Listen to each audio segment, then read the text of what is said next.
क्या आप भी हॉस्पिटल ओनर हैं और आयुष्मान भारत के पैनल पर हैं या आयुष्मान भारत का पैनल लेने की सोच रहे हैं? तो यह पॉडकास्ट आपके लिए है, क्योंकि इस पॉडकास्ट में आज हम डिस्कस करने वाले हैं कि आयुष्मान भारत के बढ़ते रेगुलेशंस, एनएबीएच ऑडिट, बढ़ते claim rejections and financial pressures के बारे में। और इसके लिए future ready hospital leaders podcast series में आज हमारे साथ एक बहुत ही अनुभवी हॉस्पिटल लीडर हैं, जो न सिर्फ एक सक्सेसफुल हॉस्पिटल ओनर हैं, बल्कि वो हॉस्पिटल ओनर्स की न सिर्फ यूपी की बल्कि पूरे भारत के हॉस्पिटल ओनर्स की आवाज के रूप में जाने जाते हैं और एक बहुत ही सम्मानित नाम है। मैं बात करूंगा डॉक्टर M.K. सरावगी सर का, जो न्यू लीलामणि हॉस्पिटल के ओनर हैं और कानपुर नर्सिंग होम एसोसिएशन के प्रेसिडेंट हैं और यूपी नर्सिंग होम एसोसिएशन के भी प्रेसिडेंट हैं और साथ ही वाइस प्रेसिडेंट हैं federation of private hospitals and nursing homes of India के। तो आज हम स्वागत करते हैं M.K. सरावगी सर का। सर, आपका इस पॉडकास्ट में स्वागत है। Thank you. तो सर, पहले हम क्वेश्चंस लें, उससे पहले एक हम व्यक्तिगत सवाल आपसे पूछना चाहेंगे कि सर, आप सिर्फ एक सक्सेसफुल हॉस्पिटल ओनर नहीं बल्कि पूरे उत्तर प्रदेश की और भारत के हॉस्पिटल ओनर्स की आवाज हैं और 3 बड़ी एसोसिएशंस को एक साथ संभाल रहे हैं। और न सिर्फ किसी ने ये आपको दिया है बल्कि आप अपनी सेवा और डेडिकेशन से अर्न किया है। और मेरा पहला सवाल कि इस जिम्मेदारी को उठाने की आपकी असली प्रेरणा कहाँ से मिली? कुछ नहीं, बस कुछ करते रहने का एक वो है कि कुछ करते रहना है और जहां तक हो सके ज्यादा से ज्यादा लोगों के लिए करना है। ये एक प्रेरणा शुरू से थी, इसीलिए मौका मिलता गया और करते चले गए। बिल्कुल।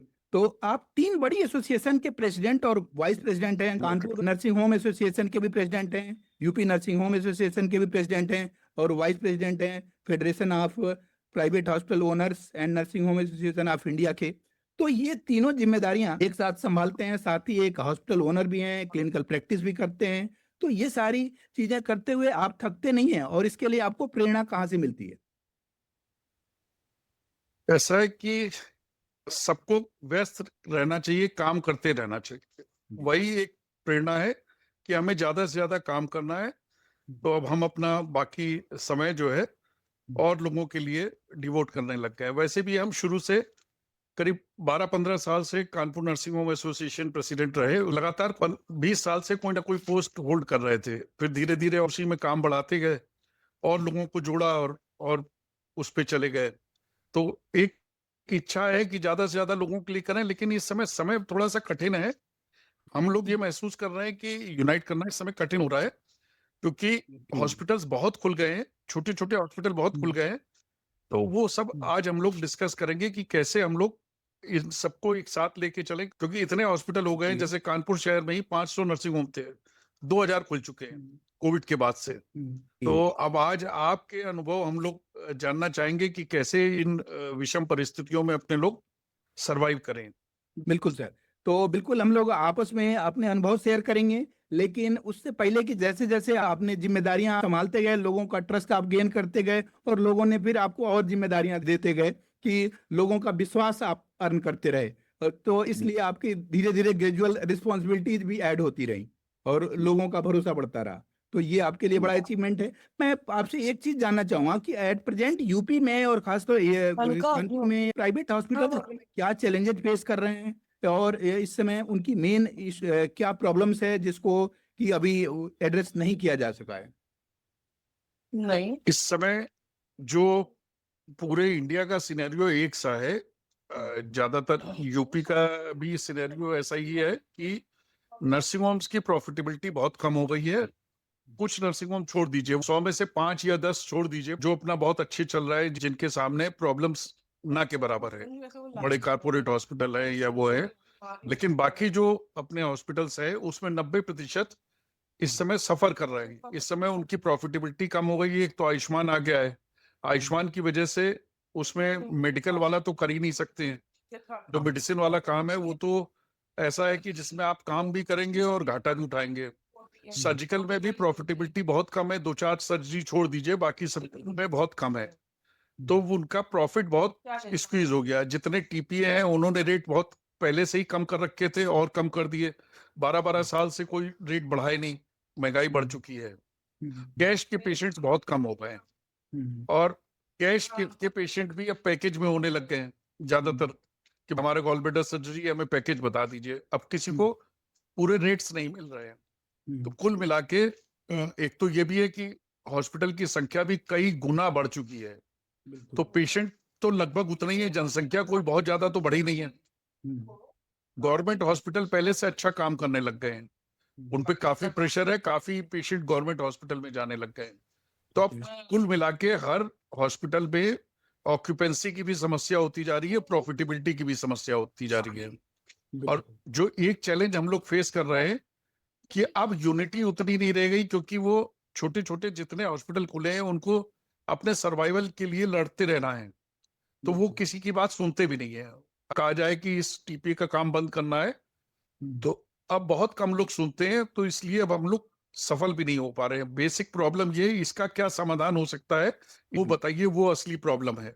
बिल्कुल बिल्कुल सर, उस पर भी आते हैं कि एसोसिएशन को कैसे स्ट्रांग किया जाए, आपका जो पॉइंट है। हाँ हाँ तो एसोसिएशन को स्ट्रांग करना, पहली बात कि हम उनके ऊपर कुछ थोपें या हम उनको कुछ कहें, उससे पहले हमें उनकी प्रॉब्लम्स को समझना और उसको फील करना होगा और उनके लिए कुछ करना होगा। जैसे कि मान लीजिए हम उनकी प्रॉब्लम्स के लिए एक न्यूज़ लेटर चाहे डिजिटल कुछ शुरू कर लें, या फिर कुछ रेगुलर मीटिंग्स उनकी प्रॉब्लम्स को सुने और उसका समाधान। क्योंकि उनको ये लगता है कि खाली हम कह दें कि ये टीपी का काम बंद कर दो, हम उनकी प्रॉब्लम्स को भी समझना पड़ेगा कि वो तो सर्वाइवल से जूझ रहे हैं, कि उनको सैलरी निकालना भारी पड़ रहा है, थोड़ा भी एक टीपी का काम बंद कर दिए उनको सर्वाइवल मतलब वो माइनस में चले जाएंगे। तो इसलिए एक रेगुलर सिस्टम की उनकी प्रॉब्लम्स का भी क्या सोल्यूशन हो, उस पे हम डिस्कस करें। एक न्यूज लेटर निकालें या बुकलेट निकालें जिसमें कि उनकी प्रॉब्लम्स और उनका क्या सोल्यूशन हो सकता है उस पर डिस्कस करें, या इस तरह की ऑनलाइन मीटिंग्स करें जिसमें कि उनकी प्रॉब्लम्स को सुना जाए और उसका क्या सोल्यूशन निकाला जा सकता है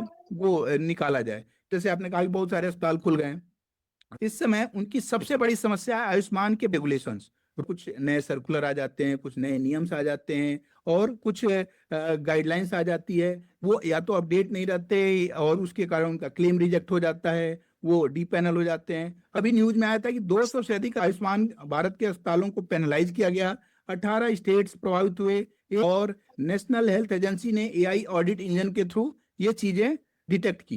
लेकिन कुछ जो है लैक ऑफ नॉलेज की वजह से, जैसे उन्हें पता नहीं है नए रूल्स रेगुलेशन से, वो अपडेट नहीं है और उनके स्टाफ या उनकी टीम इतना एजुकेटेड नहीं होती है कि वो नए रूल्स रेगुलेशन से अवेयर रहें। तो अगर हम उन्हें अवेयर करा दें तो शायद उनके क्लेम रिजेक्शन कम हो जाए। अभी प्रॉब्लम ये होती है कि लोगों को नहीं पता होने के कारण केस सीट में कुछ और होता है, डिस्चार्ज समरी में कुछ और होता है, प्रोसीजर नोट्स मिसिंग होता है और इन्वेस्टिगेशन उसको सपोर्ट नहीं कर रहा है। अब ये एक सिंगल चीज एआई से डिटेक्ट किया जाता है। अब इन चारों चीजों में कहीं भी मिसमैच हुआ, क्लेम रिजेक्ट हो गया, अब उनका फाइनेंशियल लॉस हुआ। लेकिन ये चीजें प्रॉपरली एजुकेटेड स्टाफ या प्रॉपरली एजुकेशन नहीं होने के कारण लोग इन चीजों को मिस करते हैं।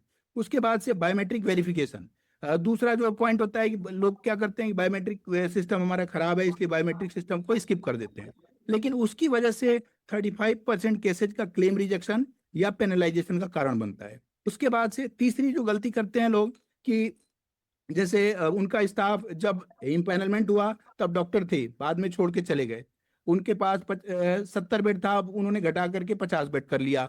उनके इक्विपमेंट उस समय वर्किंग थे, अब अल्ट्रासाउंड मशीन खराब हो गई, लेकिन उसको उन्होंने स्टेट हेल्थ एजेंसीज को इन्फॉर्म नहीं किए।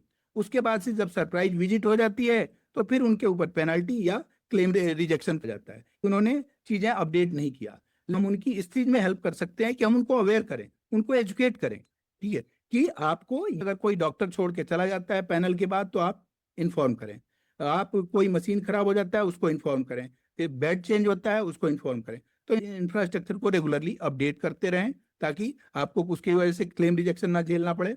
उसके बाद से जो चौथी चीज है कि प्रॉपर आप अपने स्टाफ को ट्रेनिंग देते रहें, खासतौर से वो स्टाफ जो आपका आयुष्मान भारत को हैंडल कर रहा है, ठीक है, कि नए रूल्स रेगुलेशंस को हर 6 मंथ पे अपडेट करिए, उसको ट्रेन करिए और एक डेडिकेटेड पर्सन अपॉइंट करिए जो मल्टीटास्किंग नहीं हो, डेडिकेटेड पर्सन जो आयुष्मान भारत की नोडल ऑफिसर जो है कि आयुष्मान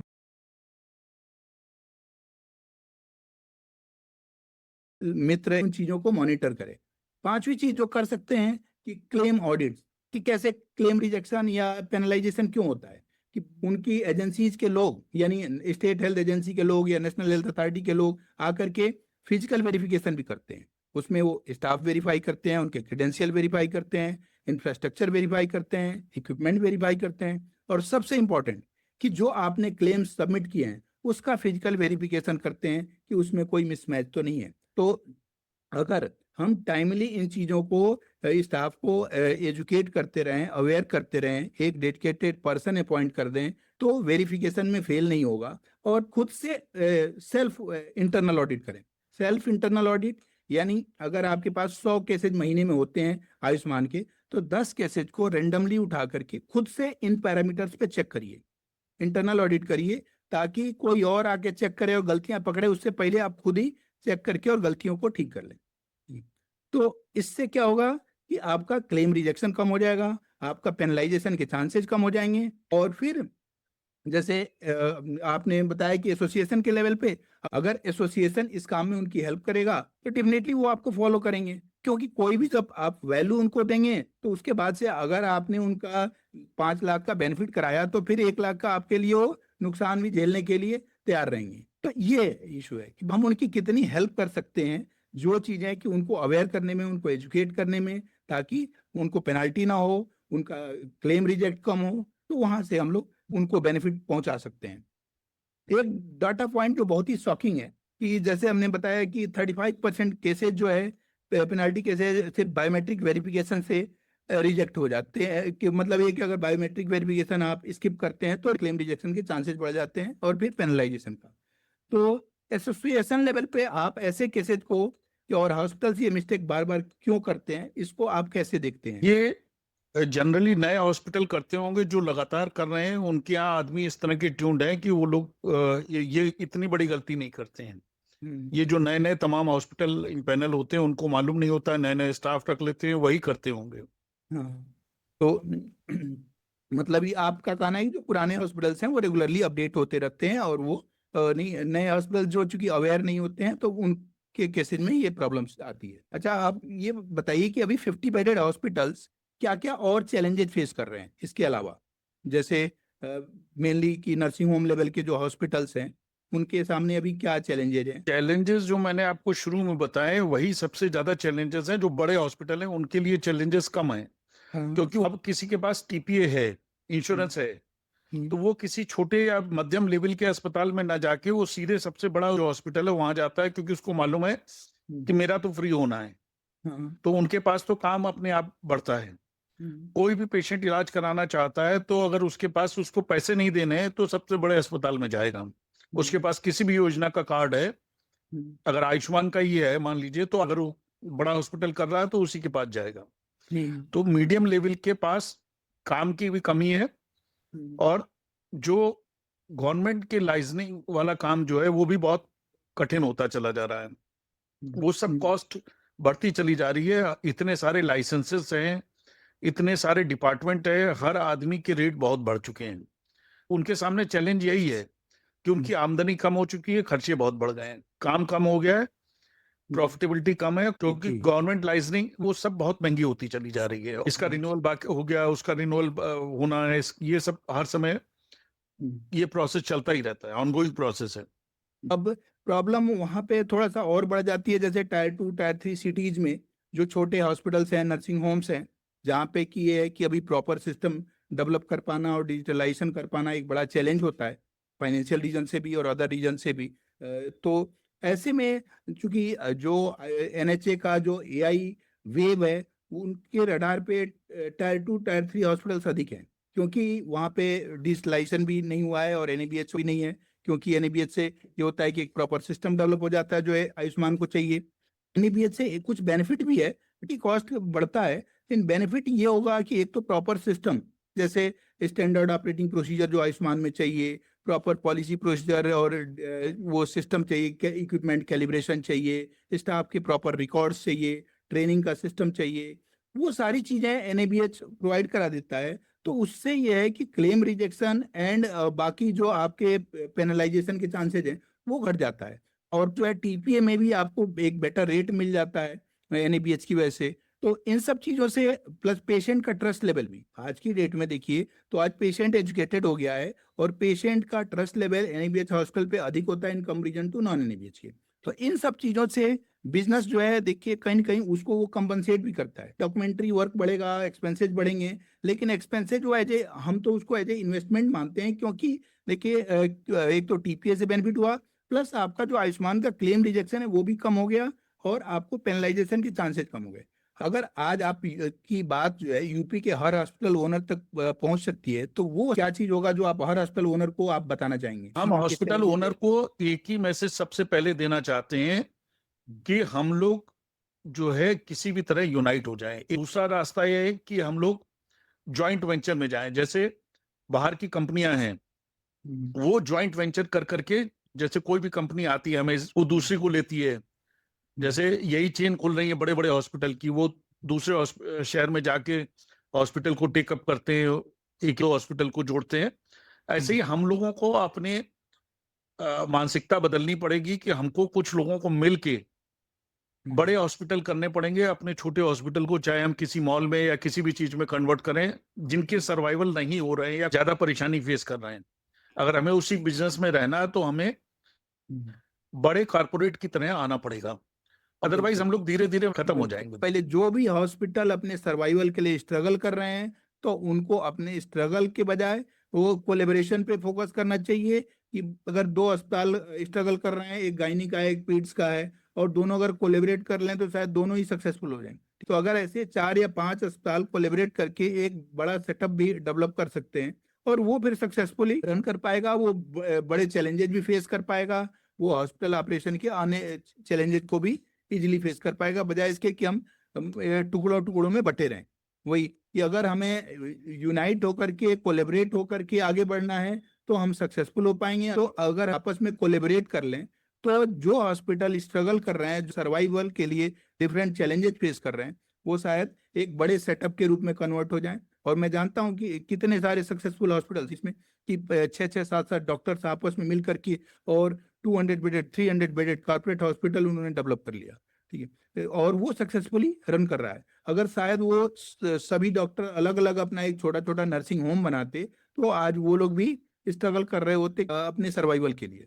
तो ये मॉडल डॉक्टर्स नहीं कर पा रहे हैं तो फिर वहां पे कारपोरेट आ जा रहा है और कारपोरेट चेन अपने ब्रांचेज खोल दे रहा है और फिर वहां पे सारे पेशेंट जा रहे हैं और हम फिर स्ट्रगलिंग फेज में ही रह जा रहे हैं। तो हमें आपस में सक्सेसफुली सरवाइव करने के लिए भी यूनाइट होना पड़ेगा।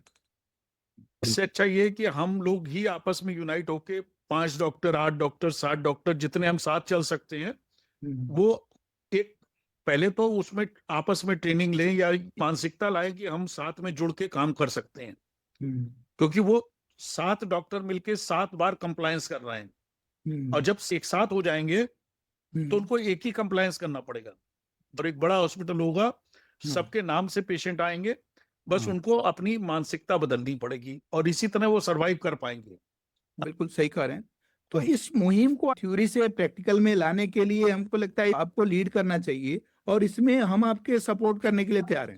सपोर्ट इन द सेंस कि अगर आप चाहते हैं जो है ना इसको स्टार्ट इस तरह से किया जाए कि एक रेगुलर वे में जूम मीटिंग, गूगल मीट या इस तरह के मीटिंग्स ऑर्गेनाइज किया जाए, लोगों को इन्फॉर्म किया जाए और फिर उनकी समस्याओं को सुना जाए और फिर उसका समाधान एक मंथली या क्वार्टरली न्यूज़लेटर शुरू हो जाए कि यूपी नर्सिंग होम एसोसिएशन का एक डिजिटल न्यूज़लेटर जिसमें छोटे नर्सिंग होम्स की प्रॉब्लम्स और उनका सॉल्यूशंस डिफरेंट एक्सपर्ट्स से, ताकि उनकी समस्याओं का उन न्यूज़ लेटर के माध्यम से समाधान मिल सके। ठीक है, और ये फिर हम चाहे सोशल मीडिया प्लेटफॉर्म के थ्रू, चाहे फेसबुक, इंस्टाग्राम और बाकी यूट्यूब के थ्रू और बाकी ईमेल एंड व्हाट्सएप के थ्रू उन लोगों तक पहुंचाएं।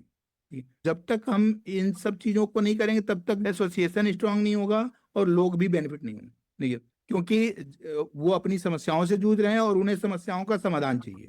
उनकी समस्याएं हैं कि वो सर्वाइवल के लिए स्ट्रगल कर रहे हैं, वो रेगुलेशंस के लिए चैलेंजेस फेस कर रहे हैं और उनके रेगुलेशंस के चैलेंजेस में, सर्वाइवल में अगर कोई उनकी थोड़ी भी हेल्प कर देता है तो डेफिनेटली वो एसोसिएशन के साथ हो जाएंगे, एसोसिएशन के फॉलोअर बन जाएंगे। ये आप बताइए, आप कितना एग्री करते हैं? ऐसा है कि ये सब तो न्यूज़लेटर करा जा सकता है। सबसे ज्यादा 1-to-1 रिलेशन से ही काम चलेगा। मीटिंग करके 1-to-1 लोगों को एक साथ प्लेटफॉर्म पे लाना पड़ेगा। आपकी बात से मैं बिल्कुल एग्री करता हूँ। हम ये कर सकते हैं कि बजाय निगेटिव की जगह हम पॉजिटिव की ओर चलें। पहले लोगों की नुकसान वाली चीजों के बजाय हम लोगों की फायदे वाली चीजों की बात करें। कैसे आपका क्लेम रिजेक्शन रुक सकता है, कैसे आपका अस्पताल डी पैनल होने से बच सकता है, ताकि लोग हमारी मुहिम से जुड़ें। जैसे मान लीजिए कि फेसबुक पेज बना करके, इंस्टाग्राम बना करके, ताकि लोग की यूपी नर्सिंग होम एसोसिएशन से जुड़ें, ठीक है, और उनकी प्रॉब्लम्स का वहां पे सोल्यूशन मिले, चाहे वो वीडियो के फॉर्म में, ऑडियो के फॉर्म में, न्यूज लेटर के फॉर्म में। तो जब उनको एसोसिएशन से सोल्यूशन मिलने लगेगा तो डेफिनेटली नंबर्स ऑफ फॉलोअर्स बढ़ेंगे, नंबर, और फिर यूनिटी बढ़ेगी और नंबर्स बढ़ेगा, अपने आप एसोसिएशन के पास स्ट्रेंथ आ जाएगी, ठीक है। और फिर इसे एसोसिएशन की बात हर आदमी सुनेगा फिर, क्योंकि एसोसिएशन के पास स्ट्रेंथ होगा। बताइए आप कितना सहमत हैं इस बात से कि जैसे newsletter, WhatsApp, email and Facebook page, Instagram कि यूपी नर्सिंग होम एसोसिएशन का बना करके, अगर आप नर्सिंग होम ओनर हैं तो आप इस पर रजिस्टर करें और फिर उसको फॉलो करें। नर्सिंग होम से रिलेटेड इस तरह की जो जानकारियां हैं कि रेगुलर जो उनकी प्रॉब्लम्स हैं उसका सोल्यूशन की, जो जैसे आयुष्मान की जो नए अपडेट्स आए वो वहाँ पे उनको मिल जाए, जो भी रूल्स रेगुलेशंस आ रहे हैं उसको कैसे अब फॉलो कर सकें, उससे रिलेटेड उनको इन्फॉर्मेशन मिल जाए। तो ये एक ऑथेंटिक उनको एक सोर्स मिल जाएगा जहाँ से कि एक रेगुलर अपडेट्स मिलता रहेगा, क्योंकि अभी ऐसा कोई प्लेस नहीं है जो उनको इस तरह की चीजों के लिए हेल्प करता हो या गाइड करता हो। मैं आपको बता रहा था, क्लिनिकल हाँ हाँ एस्टेब्लिशमेंट एक्ट यूपी गवर्नमेंट नया ला रही है। जी तो उसमें यूपी नर्सिंग होम एसोसिएशन का प्रेसिडेंट ड्राफ्टिंग कमेटी में वन ऑफ द मेंबर होता है। मैं गया, 2-3 मीटिंग हुई, उसके अंदर बहुत सारे जो अव्यवहारिक चीजें थी वो हटाने की कोशिश की। पूर्ण एनएबीएच हॉस्पिटल को ही सीएमओ रजिस्ट्रेशन दे, बात हो रही थी रजिस्ट्रेशन देने की, नए नियम की। बहुत बहस हुई मेरी उस मीटिंग के दौरान कि अगर आप ये कर देंगे तो आपके गांव में कोई अस्पताल नहीं बचेगा, आपके छोटे कस्बों में कोई हॉस्पिटल नहीं बचेगा। जब बहुत ज्यादा मैंने इसका उनको वास्तविकता दिखाई तो वो उससे हटाया गया कि ये तो नहीं पॉसिबल है। नहीं तो वो ड्राफ्टिंग में जा रहा था। ये भी एक प्रश्न था कि क्लिनिकल इस्टेब्लिशमेंट एक्ट ऐसा हो जिससे क्वालिटी बेहतर हो। हमने को क्वालिटी बेहतर होना क्या, आप जवाब नहीं दे पाओगे, कहीं इलाज नहीं हो पाएगा, तब जाके कहीं वो उससे हट। इसी तरह से बहुत सारे नियम हमारे ही बीच के लोग इम्पोज कराने की कोशिश करते हैं। उसमें बहुत सारी चीजों के लिए हमने लड़ाई लड़ी कि उन लोगों ने डाल रखा था 6-6 मीटर इधर उधर आपको बेड के बाद जगह छोड़नी है। हमने कहा ये इसमें आप 500 वर्ग गज की जमीन में भी बनाओगे तो 20-15 बेड बनेंगे, तो कैसे वो खर्चा निकालेगा। व्यवहारिक है कि आप 3 फुट इधर छोड़ दो, 3 फीट इधर छोड़ दो, इतनी ही प्लेस। वो सब नियम ड्राफ्ट हो रहे हैं। एक बार नियम ड्राफ्ट हो जाएंगे तो यही हो, हमारे बिल्कुल बीच के सही लोग बात है, बिल्कुल आप सही कह रहे हैं। और यही आपकी जो स्पिरिट है, आपकी जुनून है, जिसके कारण लोगों का आप पर ट्रस्ट बना हुआ है इतने सालों से, कि न सिर्फ यूपी, कानपुर या इवन इंडिया के नर्सिंग होम आप पे ट्रस्ट कर रहे हैं। इस जुनून और इस स्पिरिट के कारण ही कि लोगों का भरोसा जीत पाए हैं, क्योंकि केवल आप अपने हित में नहीं बल्कि कम्युनिटी के हित में सोचते हैं, नर्सिंग होम फोरम के हित में सोचते हैं। ये एक बड़ा रीजन है जिसके कारण कि लोगों ने आप पे इतना ट्रस्ट जताया है। तो अब हम लोग इसमें क्या कर सकते हैं, इस पे हम लोग डिस्कस करेंगे कि कैसे एसोसिएशन को स्ट्रांग किया जाए। जब तक सब यूनाइट नहीं होंगे तब तक हम लोग कुछ कर नहीं पाएंगे। बिल्कुल। तो यूनाइट करने का हमारा तरीका क्या होना चाहिए, कैसे यूनाइट किया जाए? 1-to-1 के अलावा और कोई तरीका नहीं है। मीटिंग्स बुला के हर हर जिले में ज्यादा से ज्यादा लोगों को मीटिंग में बुलाया जाए, किसी भी बहाने से, किसी भी तरीके से, और उनको यूनाइट किया जाए। बाकी किसी के पास फुर्सत नहीं है, जूम मीटिंग कर लीजिए, कुछ कर लीजिए, कोई आते ही नहीं है। थोड़े से लोग आएंगे, उससे कुछ होगा नहीं और उससे कोई इफेक्ट भी नहीं जाता है। करना 1-to-1 मीटिंग पड़ेगा हर जिले में। अभी हम थोड़े दिन बाद निकलेंगे और जिलों में भी जाएंगे। जिलों में भी जाके लोगों से बोलेंगे, वहां के पदाधिकारियों को एक्टिव करेंगे कि भैया तुम ज्यादा से ज्यादा लोगों को बुलाओ। ये आपको नहीं लगता कि खासतौर से हॉस्पिटल ओनर्स की भी मीटिंग में कि कितने लोग फिजिकल मीटिंग के लिए अवेलेबल हो पाएंगे?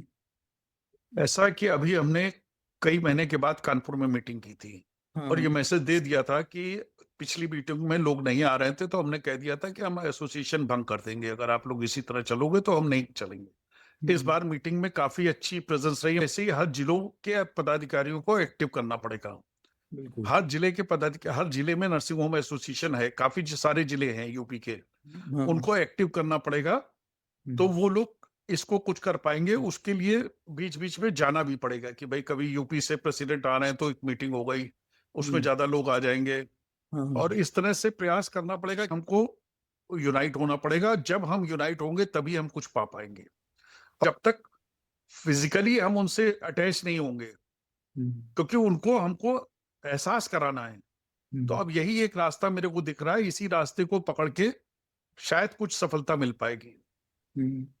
तो क्या आप 75 जिलों तक पहुंच पाएंगे, मतलब 75 डिस्ट्रिक्ट्स में? हम 75 जिलों तक नहीं पहुंचेंगे, हम फोन करेंगे। हमारे पास जितने जिलों के पदाधिकारियों के नंबर हैं उनको फोन करेंगे, उनको मोटिवेट करेंगे, क्योंकि अब अगर हम लोग कुछ बड़ा करने का प्रयास करेंगे तो हमें ये करना ही पड़ेगा, हमें उनको एक्टिवेट करना ही पड़ेगा। नहीं जहां तक जा सकते हैं वहां फोन से एक्टिवेट करेंगे हाँ, ना, बिल्कुल। किसी भी तरह उनको एक्टिवेट करना ही पड़ेगा, अदरवाइज हम लोग की कोई सुनेगा नहीं। डिस्ट्रिक्ट लेवल पे जब तक आपकी यूनिटी वो एक्टिव नहीं होगी, तब तक फिर अगर डिस्ट्रिक्ट यूनिट से एक्टिव हो गया तो अपने आप स्टेट यूनिट पूरी का फंक्शनल हो जाएगी। ठीक है। हाँ, बस वही अब करना है, वही उसी में थोड़ी मेहनत करनी है, और बहुत बड़ा काम है, वही करना है। हाँ। तो उसकी शुरुआत हमने कानपुर से चालू कर दी है, बिल्कुल। कमेटियां बना के। अब हाँ, नेक्स्ट मीटिंग में और कई कमेटी बनेंगी, और उनको उनको हम अपने अंडर में रख के उनसे उनसे काम कराएंगे। उनको बुला बुला के हाँ, अपने ही हॉस्पिटल में बुला के कि भैया तुमने क्या काम किया। हाँ, बिल्कुल। तो हाँ, ये आपने बिल्कुल सही सोचा है कि है ना कि स्टेट यूनिट्स के साथ साथ डिस्ट्रिक्ट यूनिट्स को एक्टिवेट किया जाए, और डिस्ट्रिक्ट यूनिट एक्टिवेट हो गई तो अपने आप स्टेट यूनिट फिर जो ना एक्टिव हो जाएगा, और फिर हाँ। जो स्ट्रेंथ बढ़ जाएगी। बिल्कुल। और हम्म। आई थिंक हमको लगता है कि इसमें आपको social media and WhatsApp campaigning का भी हेल्प लेना चाहिए। हम्म, अब सब इतना सोशल मीडिया पे है, वो तो हम्म, ठीक है, वो भी किया जा सकता है, अपने मैसेज को पब्लिक तक पहुंचाने के लिए किया जा सकता है। बिल्कुल। बड़ा आपने अच्छा विजन रखा है, पूरा स्टेट यूनिट को एक्टिवेट एंड रिवाइव करने जा रहे हैं। हमको लगता है कि ये एक तरह से पुनर्निर्माण, रिवाइवल होगा। तो ये आप बड़ा अच्छा कर रहे हैं कि डिस्ट्रिक्ट यूनिट्स को रिवाइव करके, स्टेट यूनिट्स को रिवाइव करके, और आप उसमें लोगों की हेल्प कर रहे हैं। तो आपने बड़ा अच्छा अपना अनुभव शेयर किया। हम्म, और फिर आगे भी हम लोग इस तरह की डिस्कशन करते रहेंगे। आगे फिर जैसे जो आप चैलेंजेस बताएं उसके क्या सॉल्यूशंस हो सकते हैं, फिर हम लोग इन सॉल्यूशंस के साथ फिर एक बार मिलेंगे। तो वो सारी चीजें होंगी जिससे कि नर्सिंग होम एसोसिएशन को फंक्शनल करने में आपको हेल्प भी मिलेगा। सर, ठीक। थैंक यू वेरी ठीक। मच कि आपने इतना टाइम दिया उसके लिए। वेलकम।